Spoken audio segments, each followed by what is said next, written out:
hell on earth, the medieval apocalypse. In the long shadow of the Middle Ages, men and women lived beneath a sky heavy with dread. For them, life was already a struggle against hunger, disease, and war. But beyond the suffering of the present, there loomed a greater terror, the fear that all of it was but the beginning of something worse. The fear that one day the heavens would split, the earth would open, and the dead would rise. The fear that the apocalypse would come, and the world would burn. The Book of Revelation haunted medieval Europe. Priests preached it from pulpits, artists carved it into stone, and peasants whispered it in candlelit hovels.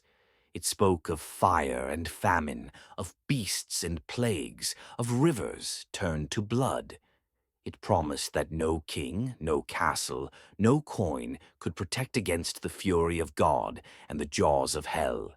And the people believed, for in their world, hell already seemed close enough to touch. The signs in the sky. The apocalypse was not just a prophecy, it was a daily fear. Every eclipse was an omen, every comet was the torch of an angel descending in wrath. When the sky turned red at sunset, peasants knelt in the fields, convinced the last judgment was upon them. Chronicles tell of men collapsing in terror at the sight of a blood moon, convinced that it was the very moon turned to blood foretold by Scripture. In 1347, when the plague began its march across Europe, many declared it the opening of the seals of Revelation.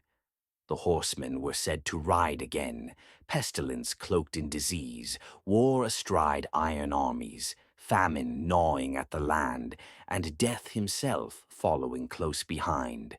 And truly, what greater apocalypse could there be than the Black Death? Cities fell silent. Bells tolled without pause, streets overflowed with carts carrying the dead. Priests abandoned their flocks, parents abandoned their children. The grave swallowed kings and beggars alike, and the earth groaned beneath the weight of corpses. To those who survived, it was nothing less than hell's harvest. The earth